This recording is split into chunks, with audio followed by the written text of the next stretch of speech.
Pues bien, continuemos entonces, capítulo 10, el libro de Romanos.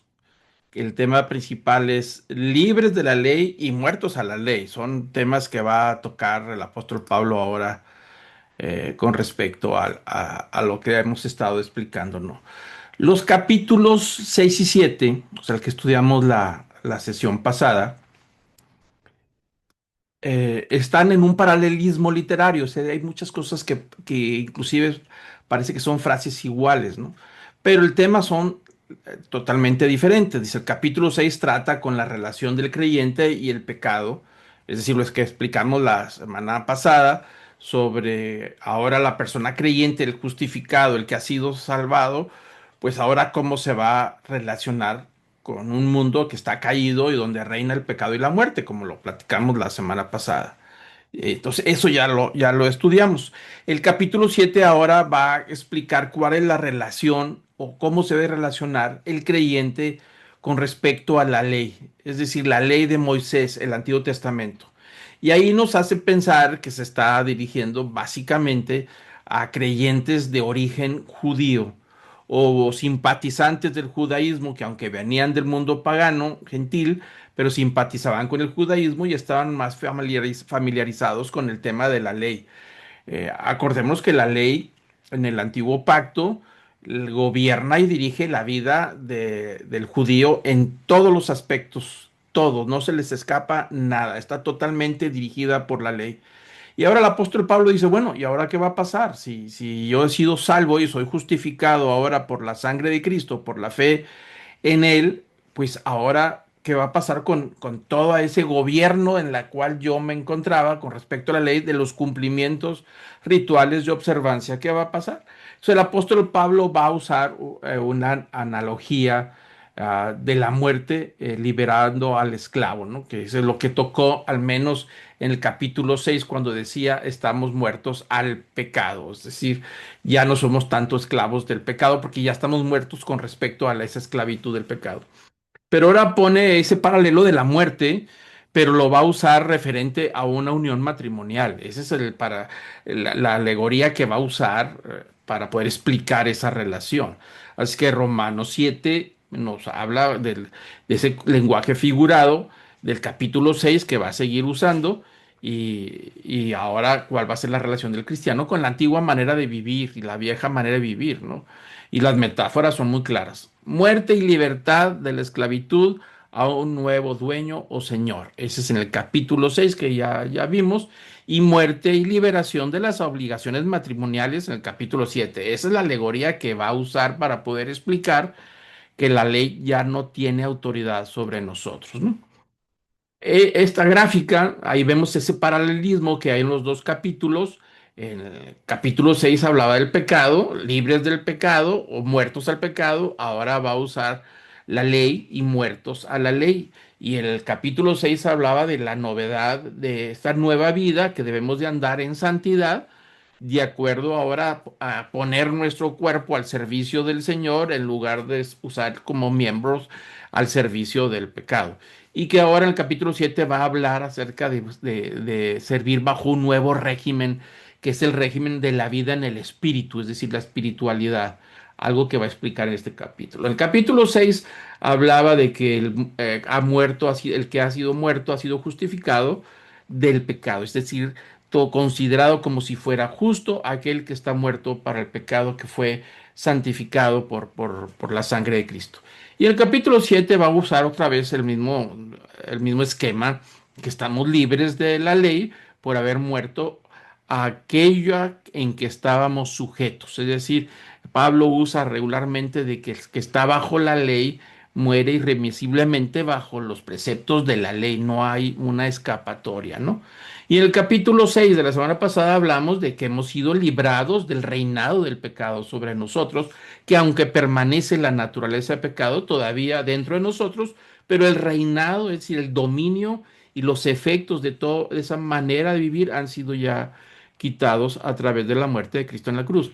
Ahora el capítulo 7 va a usar lo mismo, pero diciendo que somos libres, libres totalmente de la ley, ¿no? Entonces empezamos con el capítulo 7 y empieza a explicar esta relación.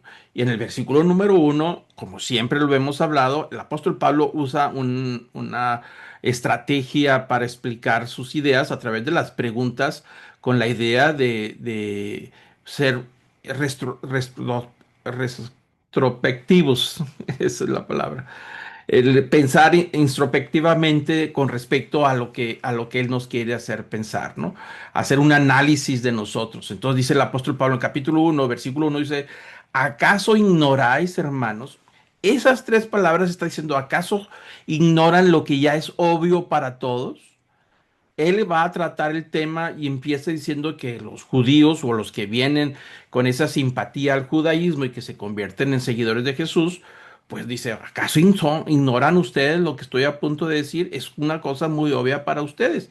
Dice, pues hablo a los que conocen la ley. Por eso asumimos que se está dirigiendo a los judíos, porque está hablando de la ley de Moisés, de los que estaban bajo la obligación de la ley. Dice que la ley tiene jurisdicción sobre una persona mientras vive y está haciendo la persona, dice, la ley del antiguo pacto, que no saben, dice, ¿acaso ignoran que la ley del antiguo pacto tiene solamente jurisdicción sobre la persona mientras está viva? Una vez que la persona está muerta, pues ya no tiene obligaciones, por supuesto, con la ley de Moisés. Ya no hay nada porque ya perdió la ley su jurisdicción de influencia, ¿no? Y empieza a tomar esa analogía tomada del matrimonio. Y dice el versículo 2 dice, pues la mujer casada está ligada por la ley a su marido mientras él vive. Pero si su marido muere, queda libre de la ley en cuanto al marido. Y ahí en esa analogía está diciendo que la mujer, que regularmente la costumbre judía, la mujer no solicita el divorcio, ni puede escaparse, ni puede irse, sino más bien la única manera de romper esas obligaciones que tiene en el matrimonio con respecto al marido. Por eso dice, la mujer casada está ligada, es decir, hay un vínculo y el cual ella no puede romper y no puede quebrar. Dice, está ligada por causa de la ley a su marido mientras el marido vive. Pero si el marido se murió, pues ya quedó totalmente libre de la ley en cuanto al marido. Y ahí va a usar esa misma analogía, por eso va a insistir en las palabras de decir que estábamos muertos para la ley. Es decir, ya se acabaron las obligaciones, por eso usa esta misma analogía. Dice, así es que mientras vive su marido, será llamada adúltera si ella se une a otro hombre. ¿Por qué? Porque tiene un pacto matrimonial y están los vínculos que no han sido disueltos, ¿no? Y entonces, si ella se une a otro hombre, pero si su marido muere, pues está libre de la ley, de modo que no es adúltera, aunque se una a otro hombre. Y ahí va a empezar a tocar el modelo de decir, muy bien, si nosotros que estábamos bajo la ley, ahora queremos estar bajo la gracia, es decir, cambiar del Señor, donde ahora Señor Jesús es nuestro dueño, el que nos ha redimido. Dice, por lo tanto, no podemos estar bajo la ley, practicando la ley, sirviendo la ley, sino que hemos muerto a la ley y ya no tenemos obligaciones para la ley, porque ya estamos muertos, o sea, ya se rompió ese vínculo, pero ahora estamos sujetos al señorío de Jesús en esa redención o esa remisión de los pecados o comprados con sangre, ahora le pertenecemos totalmente a Él. Es decir, hemos sido trasladados por causa de lo que Cristo hizo, nos libera de las obligaciones de la ley del Antiguo Testamento y en este caso quedamos ahora sujetos al servicio a Él, que es, por decirlo de esa manera, el Señor, el Kyrios, ¿no? Entonces, ahí está hablando principalmente Jesús dirigiéndose a judíos cristianos que les estaba costando todavía dejar la antigua manera de vivir. Acordemos que la ley regulaba todos los rincones de la vida del judío, de la familia, las leyes alimentarias, las leyes de festividades religiosas, los rituales, las observancias, la manera de sembrar la tierra, de cómo tratar a los animales, cómo tratar a los gentiles, todo, toda la vida está impregnada por la ley. Entonces es un asunto que se mezcla a la cultura y al judío recién convertido, pues no deja fácilmente el pasado y quiere encontrar un recoveco ahora en el nuevo pacto para poder seguir justificándose encontrando la práctica de la ley. por ahí estaban luchando algunos. Y otros judíos, también convertidos en seguidores de Jesús, hacían que los gentiles que no tenían ningún vínculo con la ley, ni siquiera tenían algún trato, ni inclusive la ignoraban, les enseñaban que tenían que primero circuncidarse o tenían que practicar la ley para poder, a través de la cultura judía, poder llegar a ser unos verdaderos cristianos. Algo que todavía existe hasta nuestros días. Hay movimientos, y eso los vamos a tocar más adelante, movimientos donde insisten en que para ser un verdadero cristiano hay que regresar a los orígenes judíos, desde practicar la Pascua, los tabernáculos y todas esas observancias, y ha habido todo un boom en las últimas décadas con respecto a eso. Pero, por supuesto, si nos basamos en lo que está diciendo Romanos, pues eso está totalmente equivocado, ¿no? Entonces sigue diciendo el apóstol Pablo, ahora en el versículo 4, dice, por tanto, hermanos míos, también a vosotros se os hizo morir a la ley por medio del cuerpo de Cristo, para que seáis unidos a otro. Y vuelvo una vez a aclararlo. Les dice el apóstol Pablo a los judíos, a los cristianos que vienen del judaísmo y a aquellos gentiles que intentaban practicar el judaísmo para ser un verdadero cristiano, les dice, vosotros os hizo morir a la ley por medio del cuerpo de Cristo, lo que hizo Cristo en la cruz. Por eso se rompió el velo del templo, donde dice ya el sistema del templo ya caducó, ya cumplió con sus objetivos. ¿Por qué? Porque esa sombra que dice Hebreos, que el antiguo pacto o la ley no era más que sombra de lo que había de venir, pues ya llegó, y ese que llegó es Cristo. Y al sacrificio perfecto, pues abre un camino de santidad directamente al Padre sin intermediarios, sin sacerdotes, sin rituales, sin observancias. Entonces, por eso dice el apóstol Pablo que nos hizo morir, o los hizo morir a ellos, los que practicaban ese judaísmo y querían seguir siendo seguidores de Jesús, arrastrando las prácticas de la ley. Dice, los hizo morir a la ley para que seas unido. Una vez haga de cuenta que enviudó, pues si lo queremos ver de esa manera, siguiendo la misma analogía del matrimonio, pues se murió ante la ley y enviudó y ahora está unido a otro, es decir, a Cristo. Por eso dice, unido a otro, aquel que resucitó de entre los muertos a fin de que llevemos fruto para Dios. Lo que dice claramente es que es indispensable que el creyente tiene que desligarse de la ley del antiguo pacto para unirse a un nuevo pacto en Cristo y dar mucho fruto. Lo que es muy claro es que nosotros no podemos vivir en el nuevo pacto tratando de practicar y recuperar observancias y rituales del antiguo pacto, porque eso ya caducó, eso ya no tiene efecto y por supuesto ya no tiene sentido dentro de los planes de salvación de Dios. El cristiano es un nuevo creyente y no está obligado a practicar nada de las observancias y rituales. Entonces es muy claro lo que dice que nos hemos unido a Cristo, el que ha resucitado entre los muertos, para que llevemos fruto, es decir, para cumplir los objetivos que Él tiene para nosotros. Versículo 5 dice, porque mientras estábamos en la carne, las pasiones pecaminosas despertadas por la ley actuaban en los miembros de nuestro cuerpo a fin de llevar fruto para muerte. Y aquí va a entrar el apóstol Pablo en una serie de profundidades que nosotros no vamos a navegar tan hondo, porque nos llevaría mucho tiempo en tratar de desmembrar toda la idea a llegar al origen, porque requiere de nosotros, por supuesto, mucho más análisis y más detalle en cada versículo. Y no terminaríamos, y aparte, pues requiere mucho más estudio, ¿no? Lo que está diciendo el apóstol Pablo a partir del versículo 5 dice, mientras estábamos en la carne, ¿a qué se refiere la carne? Es decir, en esa naturaleza de pecado. Carne se refiere ahí no solamente al cuerpo físico, se refiere a la naturaleza de pecado que está hablando desde que vimos, acuérdense, aquel capítulo donde dice que una vez que Adán pecó, el pecado fue introducido por Adán y también la muerte. Y cuando nacemos nosotros en este mundo, no nacemos siendo pecadores, pero nacemos con una naturaleza de pecado. Bueno, esa naturaleza de pecado, aquí en este versículo, Pablo le está llamando carne y es el resultado de las pasiones pecaminosas, es decir, los anhelos, los deseos, los impulsos. Y dice que estos anhelos y estas pasiones pecaminosas que van en contra de los principios de Dios, dice, vienen directamente de la carne pero son despertadas por la ley. Y ahí es donde entra lo que él va a querer explicar. Dice que la ley provoca ese despertar de ciertas pasiones que estaban adormecidas. Dice que la ley despierta a esos impulsos que ahí estaban en el cuerpo, pero no habían salido a flote. Y lo dice el versículo 5, la segunda parte. Actuaban en los miembros de nuestro cuerpo a fin de llevar fruto para muerte. ¿Qué es lo que está diciendo el apóstol Pablo?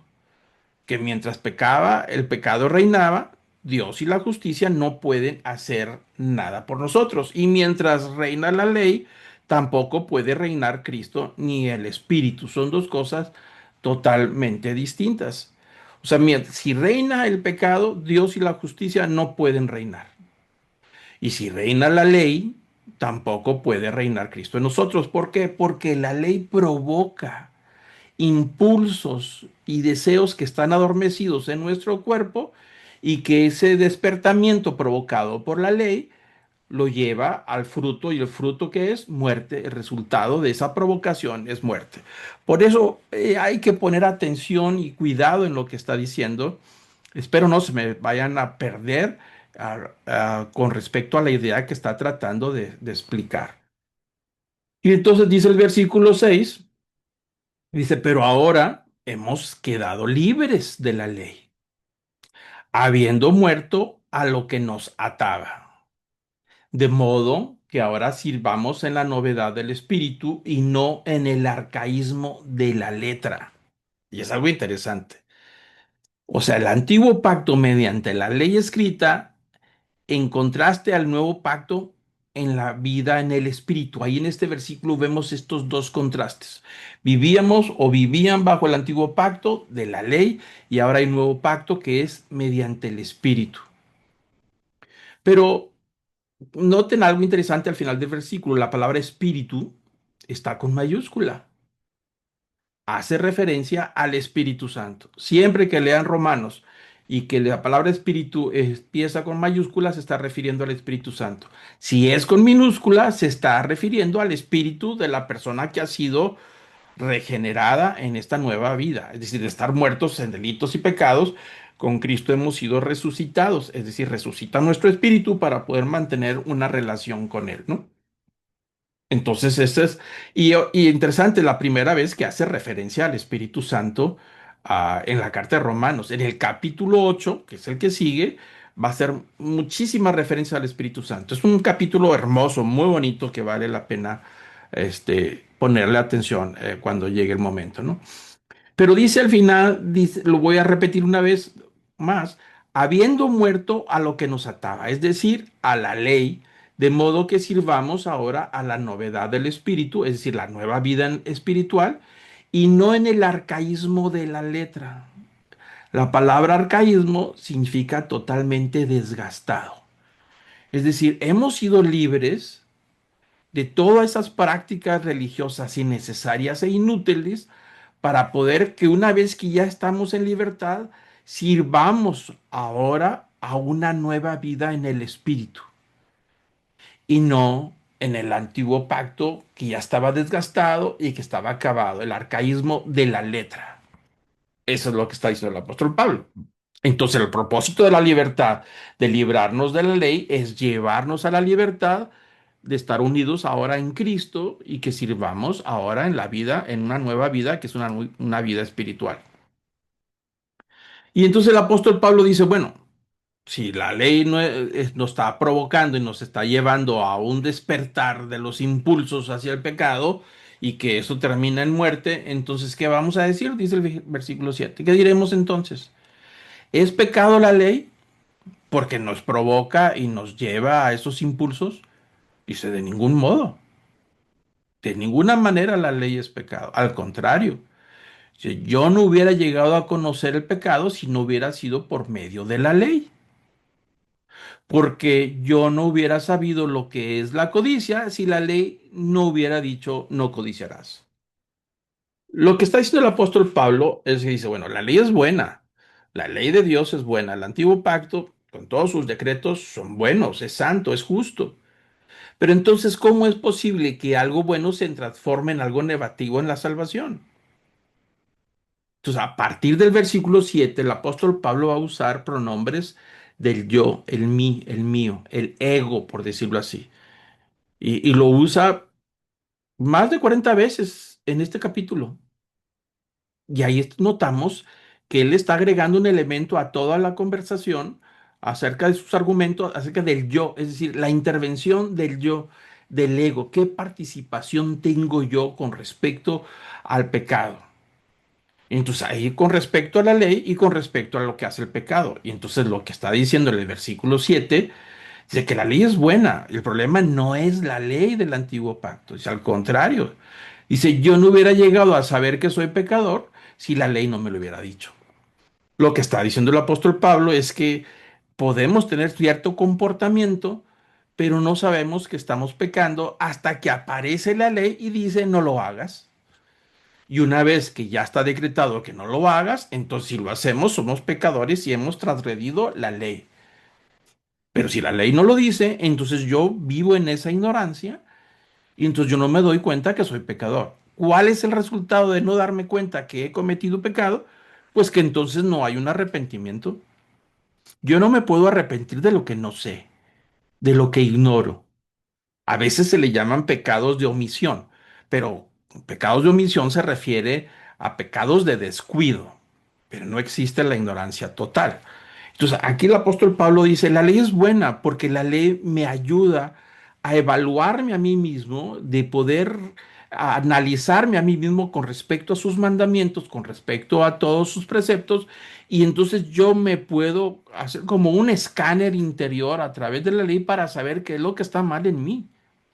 Por eso dice el apóstol Pablo, dice, pues no es mala la ley. El problema no es la ley. El problema es que me da a conocer el pecado y entonces yo no me hubiera dado cuenta que soy pecador si la ley no me hubiera dicho que no haga tal o cual cosa. Porque yo no hubiera sabido, dice el apóstol Pablo, lo que es la codicia si la ley no me hubiera dicho no codiciarás. Es decir, lo que acabo de explicar, alguien puede ser codicioso sin darse cuenta que la ley lo prohíbe. Y una vez que te das cuenta que lo prohíbe, pues ahí nos queda uno o dos caminos. O seguimos codiciando sabiendo que es pecado y nos convertimos en transgresores de la ley, o corregimos el camino y enderezamos el camino. Entonces, por eso dice el apóstol Pablo que aunque hay que estar muertos a la ley, pero el problema no es la ley, el problema es otra cosa. Es decir, entra el yo y entonces entran aquí varios elementos, varios actores en todo esto, que es la ley, que es el pecado y el yo. Es decir, yo participo en todo este tipo de pecado. La ley me hace pensar y me hace decir lo que está mal. El pecado está ahí y me lleva a provocar un asunto de codicia y yo termino ejecutándolo, pero yo no le puedo echar la culpa a nadie. La culpa sigue siendo mía. Es decir, el pecado utiliza la ley para producir muerte, que fue en el versículo anterior, ¿no? Entonces el versículo 8, pero el pecado, y noten aquí las palabras que usa Pablo, el pecado, aprovechándose del mandamiento, produjo en mí toda clase de codicia, porque aparte de la ley, el pecado está muerto.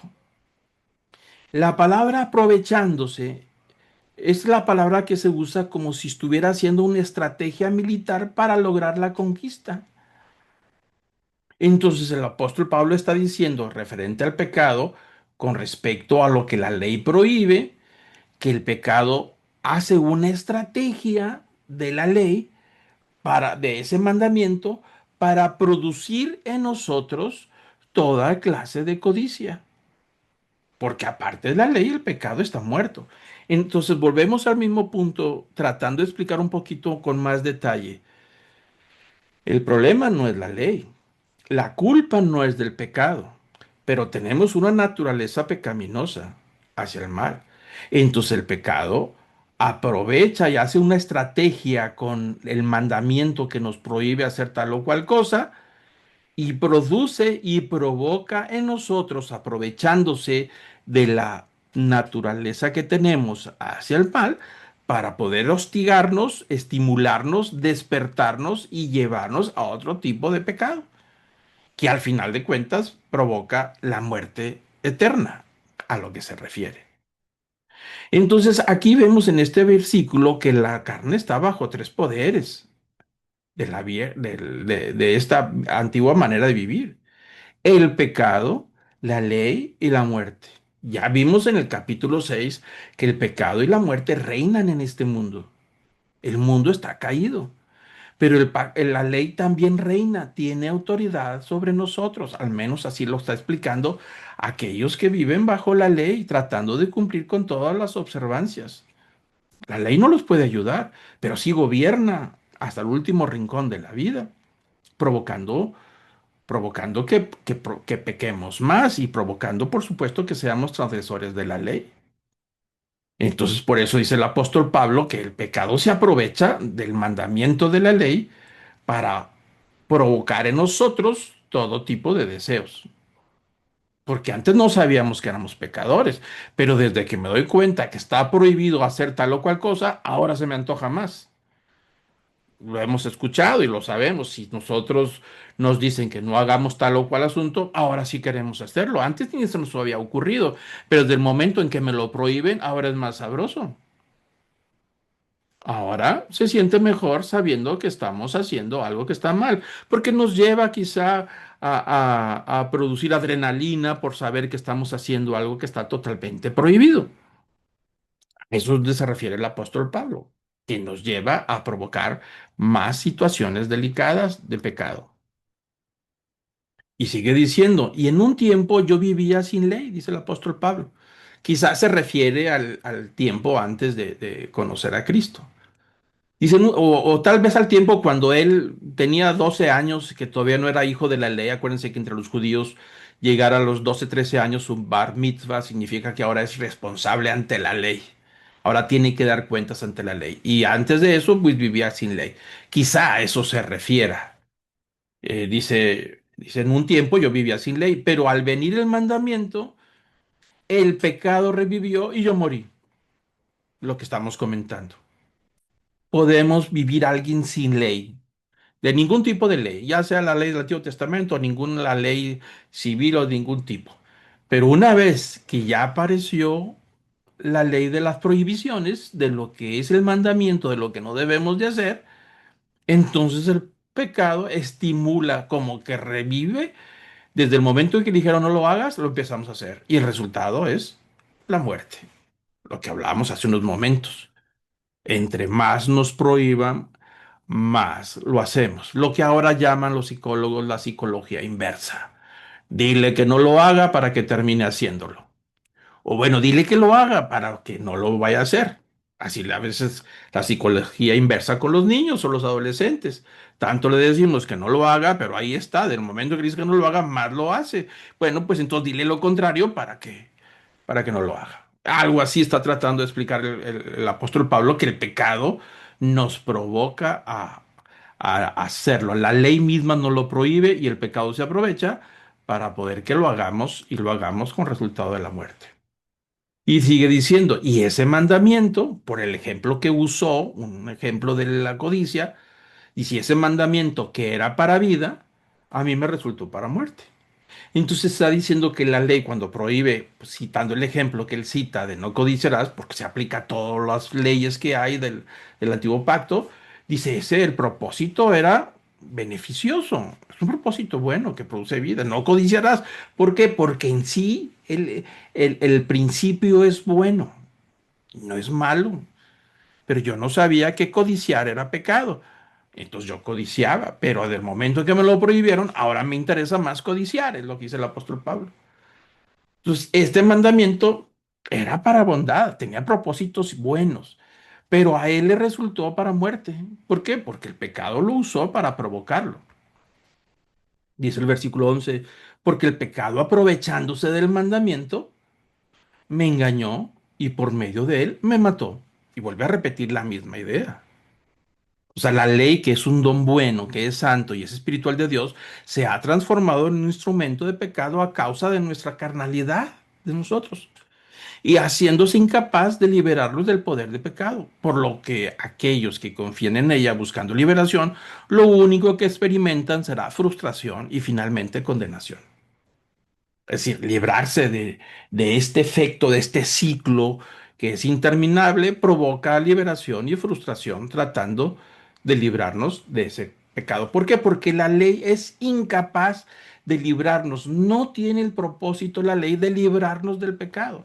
La ley solamente nos expone nuestra condición de pecadores, pero no tiene el propósito de librarnos de nuestra condición de pecado. No lo puede hacer.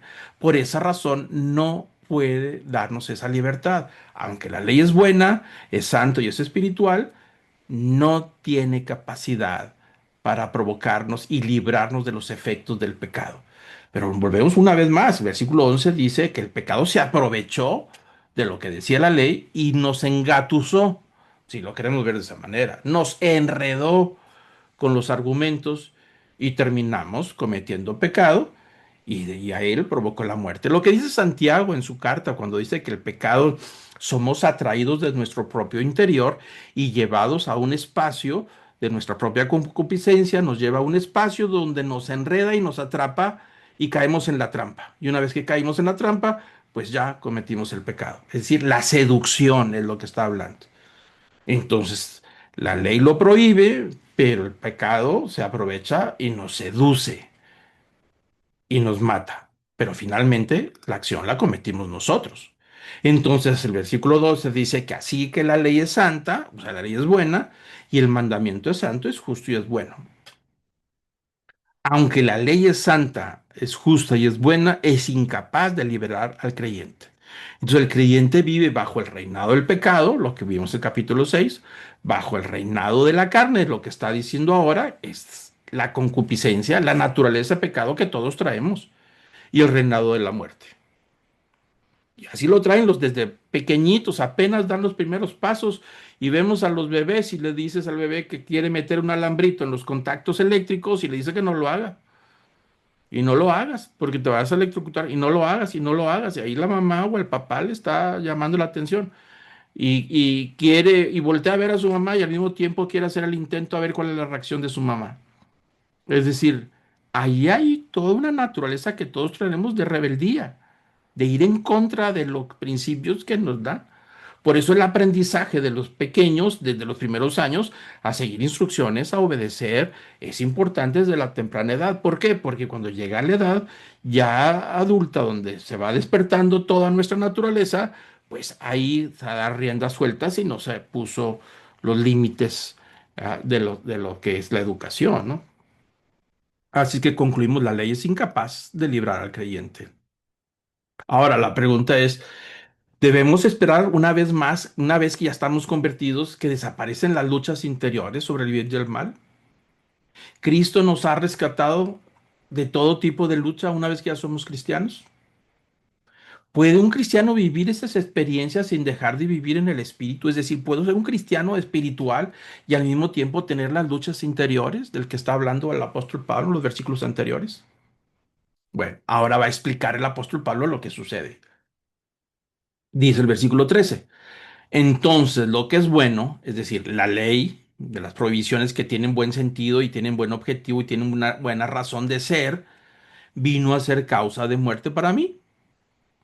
Dice, de ninguna manera. Al contrario, el pecado, a fin de mostrarse que es pecado al producir mi muerte por medio de lo que es bueno, para que por medio del mandamiento el pecado llegue a ser en extremo pecaminoso. Entonces, ahora el apóstol Pablo está diciendo, la ley es buena, el problema no es la ley, pero no es capaz de librarnos. Así que dice, de ningún modo. Y al contrario, fue el pecado, el que reina, el que tiene autoridad. Por eso Pablo ha usado en los capítulos 6 y el 7 ha personificado el pecado, como si fuera un gobernante que nos tiene esclavizados y nos tiene atados como esclavos, que ejerce influencia sobre nosotros, porque el mundo cayó bajo pecado. Y así lo dice claramente el apóstol Pablo, desde que Adán pecó, pues la naturaleza de pecado ha caído sobre todos los que nacimos en este mundo y el mundo cayó bajo pecado. Reina, gobierna. Entonces dice el pecado, a fin de mostrarse que es pecado, es decir, para manifestarse del mal, ha producido mi muerte por medio de lo que es bueno. Ha usado la prohibición de la ley para provocarme a mí en hacer cosas que no debo de hacer. Porque por medio del mandamiento el pecado llegue a ser en extremo pecaminoso. Entonces dice el apóstol Pablo, pues la ley no es mala, es buena, tenía buenas intenciones, pero el pecado usó la ley para llevarme a mí a ser un pecador, porque no puedo librarme de mi propia naturaleza, ni la ley me puede ayudar a librarme de mi naturaleza de pecado.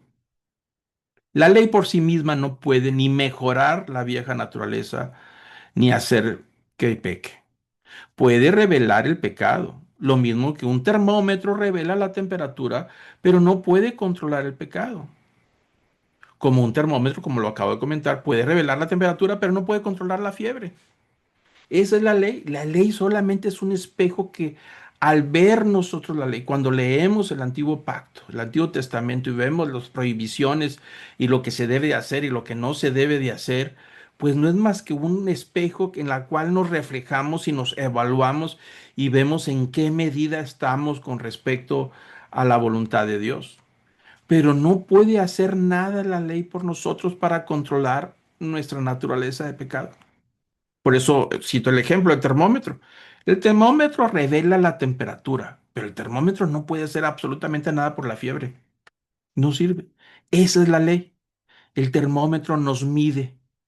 Y es bueno, pues es bueno, porque sin el termómetro no sabríamos en qué condiciones estamos en la fiebre y no sabríamos qué hacer o cómo atacarla. Bueno, esa es la ley.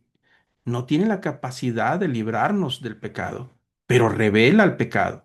Por eso dice el apóstol Pablo que el pecado aprovecha eso de la ley, los límites de la ley, para poder sembrar en nosotros, estimular y provocarnos a llevar al yo a pecar y entonces producir muerte en nosotros. Porque al final de cuentas, los que pecamos somos nosotros. Y ahí no podemos librarnos de esa responsabilidad. Versículo 14 dice, porque sabemos que la ley es espiritual, pero yo soy carnal y he sido vendido a la esclavitud del pecado. Entonces el apóstol Pablo está reconociendo que la ley del antiguo pacto es espiritual, tiene propósitos espirituales y tiene cosas, por supuesto, que son muy buenas, que es el mandamiento de Dios. En sí misma la ley es santa y se adapta al beneficio del hombre espiritual, pero se da cuenta que él es carnal porque no está experimentando la victoria en su propia vida, sino el poder de pecado. Pero dice, sabemos que la ley es espiritual. Dice, todos estamos de acuerdo que la ley es espiritual, tiene sus orígenes espirituales. Pero el problema es que yo soy carnal, es decir, la carne gobierna sobre mí, mis impulsos, mis deseos, lo que quiero tener, cueste lo que cueste, aunque esté prohibido, aunque esté mal. Dice entonces, si la ley es buena, pero el problema es que yo soy carnal y he sido vendido a la esclavitud del pecado. Entonces usa el ejemplo de alguien que va y lo vende en el mercado de los esclavos a ver quién lo quiere comprar. ¿Y quién lo compra? El pecado. Entonces compró a alguien que es carnal y que es fácil de provocarlo el pecado y llevarlo a la muerte por la carnalidad, y se refiere carnal a esa naturaleza de pecado. Cuando dice yo soy carnal, quiere decir que yo estoy gobernado por mis propias pasiones y mis propios deseos, sin importar las prohibiciones, sin importar si es bueno o es malo, si me conviene o no me conviene, si me pescaron o no me pescaron, si me vieron o no me vieron. Y entonces dice el versículo 15, porque lo que hago no lo entiendo, porque no practico lo que quiero hacer, sino que lo que aborrezco, eso hago. Y ahí aparece Pablo con esta lucha de decir, porque estoy haciendo lo que no entiendo, ¿por qué termino haciendo lo que no debo de hacer? ¿Por qué no mejor practico lo que sí quiero hacer, pero no lo hago? Sino lo que debe de ser bueno, no lo pongo en práctica, sino que más bien lo aborrezco, aborrezco lo que está mal. Y habla de esa lucha de fracaso, de esa lucha de pérdida. Por eso dice el apóstol Pablo, refiriéndose a todo lo que acaba de explicar. Y este teólogo, Harry Foster, explica algo interesante. Dice, el hombre que intenta alcanzar la santidad mediante el esfuerzo personal, lucha con todo su esfuerzo para cumplir el mandamiento. Un mandamiento que es santo, justo y bueno. Solo para descubrir que cuanto más lucha, peor se vuelve su condición. Es una batalla perdida, porque no está en el poder de la naturaleza del ser humano. Es decir, no puedes. El apóstol Pablo dice en otro de sus pasajes, es como dar patadas de ahogado, como el boxeador que da golpes con los ojos cerrados a ver a qué le tira. Entonces ahí está la lucha. Dice, lo que hago no lo entiendo. ¿Por qué me comporto así? ¿Por qué estoy practicando? ¿Por qué no practico lo que realmente es bueno, lo que quiero hacer? Porque tengo cosas buenas. Finalmente quiero hacer lo bueno, pero sino que lo aborrezco y termino haciendo lo que no debo. Ahora dice el versículo 16, y si lo que no quiero hacer, eso hago, estoy de acuerdo con la ley, reconociendo que es buena. Vuelvo a repetirlo. Y si lo que no quiero hacer, eso es lo que hago, si termino haciendo cosas que no quiero, pues entonces estoy de acuerdo con la ley y reconozco que lo que la ley prohíbe y dice que no debo de hacer o las cosas que debo de hacer, pues son buenas. ¿Por qué? Porque mi naturaleza termina haciendo lo que no debo de hacer. Entonces la culpa no es de la ley del antiguo pacto. Al cometer así actos que su mejor criterio condena, se pone del lado de la ley, el apóstol Pablo, contra sí mismo, porque la ley condena también esos actos. La ley no está de acuerdo en lo que hacemos, de modo que da su asentimiento interior de que la ley es buena. Entonces el apóstol Pablo está explicando a los judíos, cristianos judíos de origen judío que bajo la ley, que quieren seguir viviendo bajo la ley, les está diciendo que la ley es buena, pero la ley no tiene la capacidad de librarnos del pecado. No puede hacer nada. Pero dice, al final de cuentas, ahí está mi carne, mi naturaleza de pecado, que tiene la tendencia a hacer lo malo, y la ley me dice que no lo haga, pues entonces la ley es buena. Yo soy el problema entonces. Versículo 17 dice, así es que ya no soy yo el que lo hace, sino el pecado que habita en mí. Entonces el apóstol Pablo está diciendo, ok, la ley me da los mandamientos que son buenos, tienen su objetivo bueno. El pecado se aprovecha de esos mandamientos para provocarme a mí que haga lo contrario. Pero ¿de dónde se agarra? Se agarra de mi carne, que es la naturaleza de pecado, que estamos gobernados por la carne, por las pasiones y por los deseos que con facilidad salen a flote. Y el pecado los provoca. Si están dormidos, ahora ya están despiertos y nos están atrayendo hacia el mal. Entonces dice el apóstol Pablo, entonces yo no soy, así que yo no soy yo el que lo hace. Y ahí está hablando de la profundidad del yo, de su voluntad, sino está diciendo que la culpa es de su propia carne, del pecado, que dónde está, dónde habita en mí. Por eso Santiago también lo dice en su libro, dice, somos seducidos de nuestra propia concupiscencia. Cuando el diablo viene y nos provoca y nos seduce, va a agarrar de lo que tenemos dentro, de nuestras propias pasiones. De ahí saca para llevarnos a un entorno de provocación y seducción para finalmente nosotros tomar la decisión y pecar. Entonces el apóstol Pablo, yo no soy, y, no, y está diciendo que no es mi voluntad, yo no quiero hacerlo. Pero entonces, ¿por qué lo hago? Porque el pecado está dentro de mí. Y ahí está el problema. Lo llevamos dentro. ¿Cómo nos vamos a escapar de eso? Dice el versículo 18, porque yo sé que en mí, es decir, en mi carne, no habita nada bueno. Porque el querer está presente en mí, pero el hacer el bien no.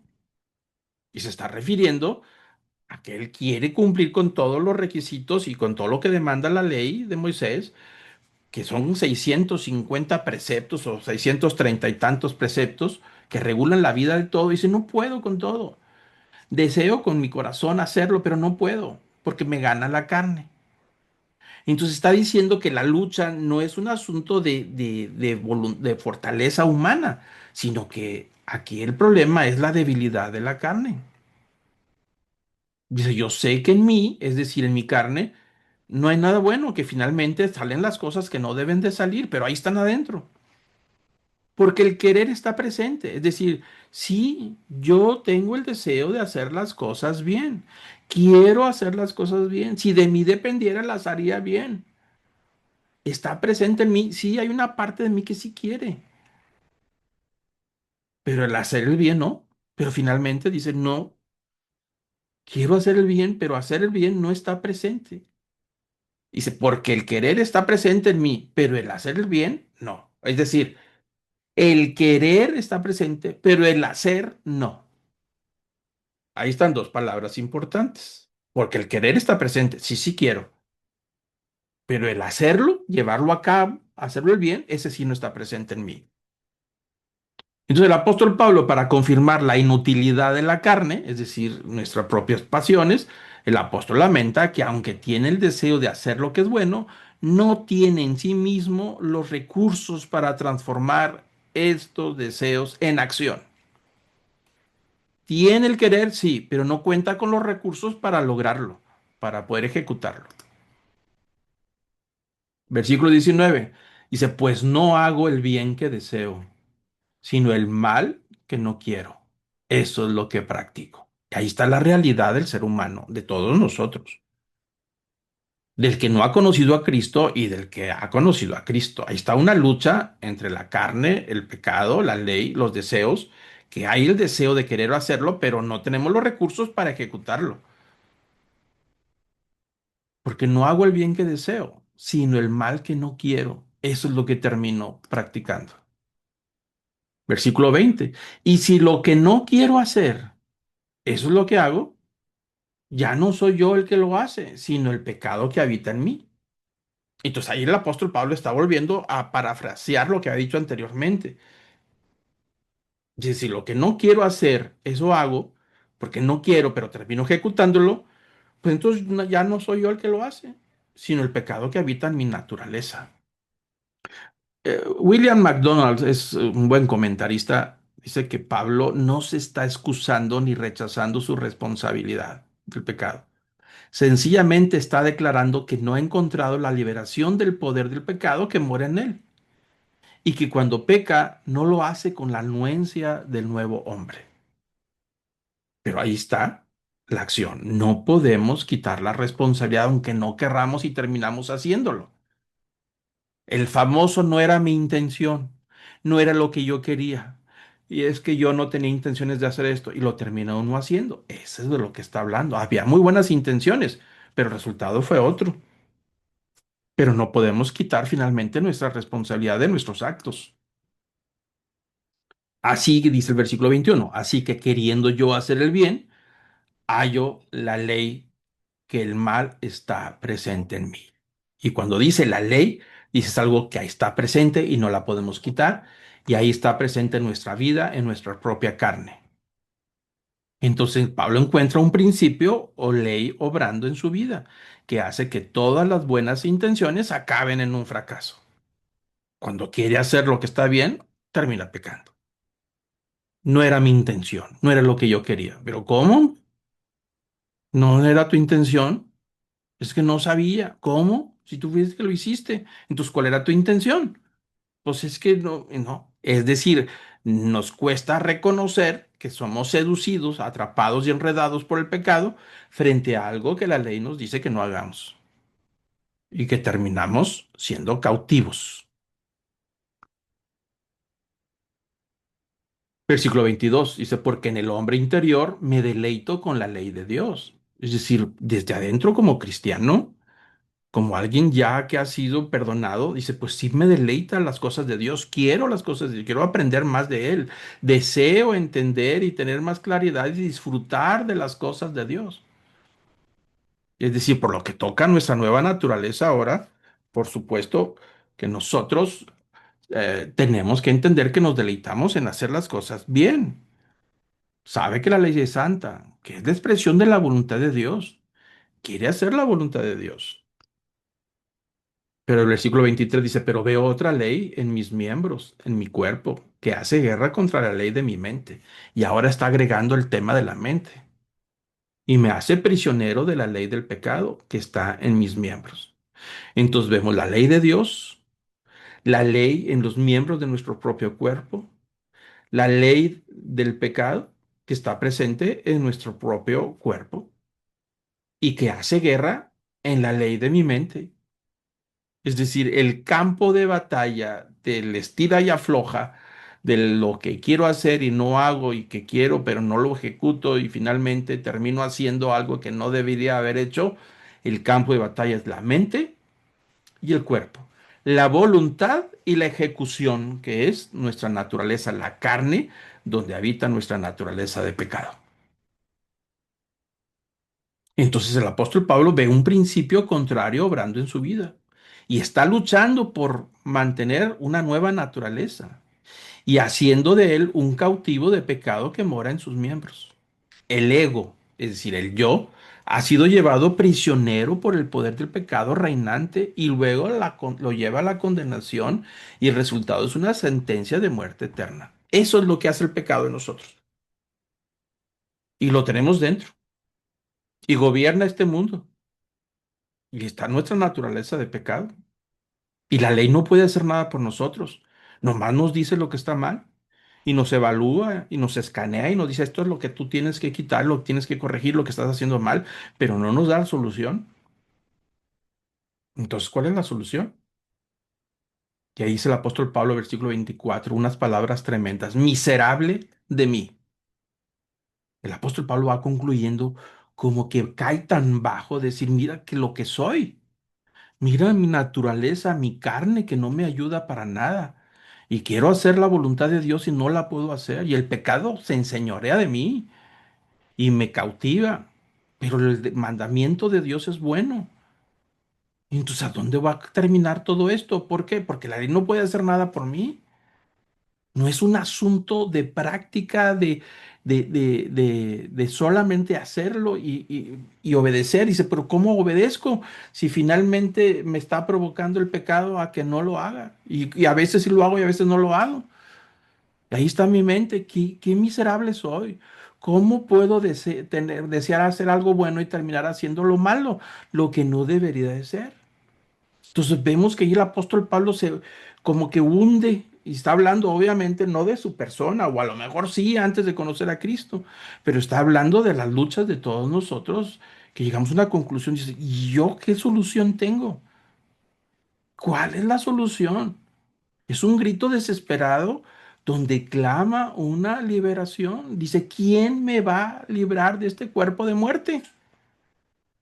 Son expresiones tremendísimas de reconocer una condición de nuestra naturaleza inservible, que es una naturaleza de pecado que vive en un mundo donde gobierna el pecado y la muerte.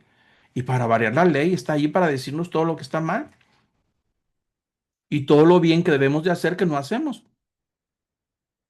Este cuerpo naturalmente pertenece a la vieja naturaleza de corrupción provocado por el pecado de Adán.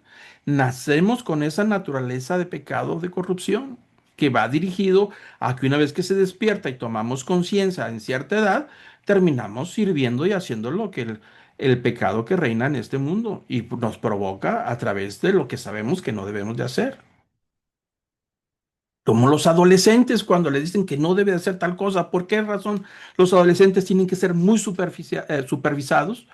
Porque no tienen todavía, han desarrollado el juicio parental, es decir, en ellos no hay todavía esa parte del cerebro que se desarrolla para emitir un juicio y calcular los daños y poder retirarse de lo que puede provocar un accidente. No, el adolescente tiene todo el potencial, toda la fuerza y la energía, pero lo peor de todo es que no tiene quien lo regule, porque no ve, aunque se lo expliques y se lo digas, no ve lo que no debe de hacer.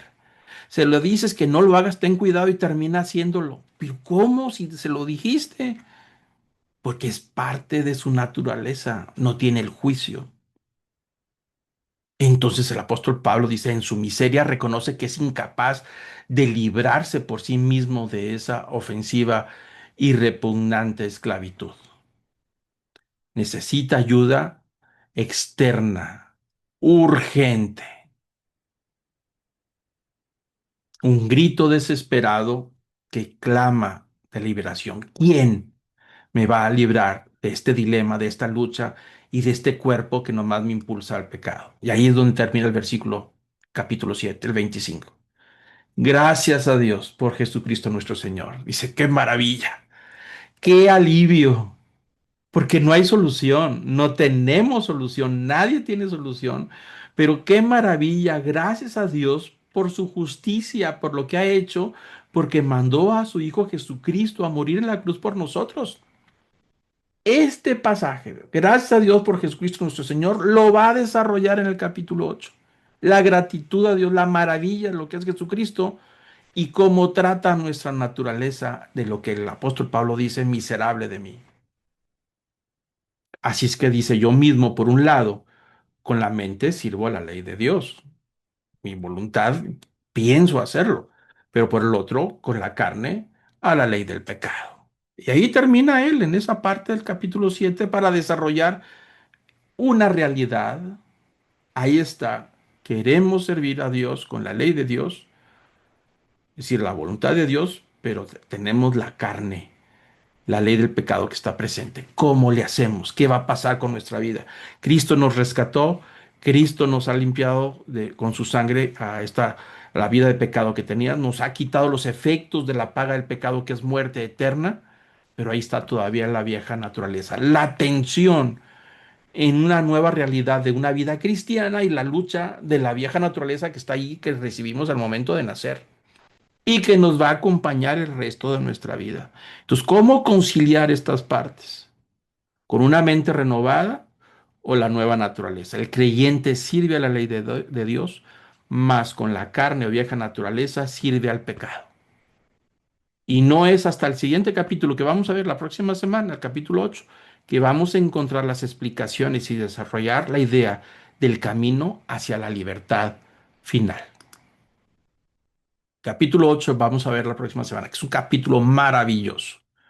No estoy seguro si lo vamos a ver en una sola clase o en dos, pero es maravilloso porque ahí este capítulo es la cúspide de todo lo que explicó desde el capítulo uno, que le va sumando términos y conceptos, ideas hasta desarrollar, y termina en el capítulo 7 con la lucha interna y la batalla que se da.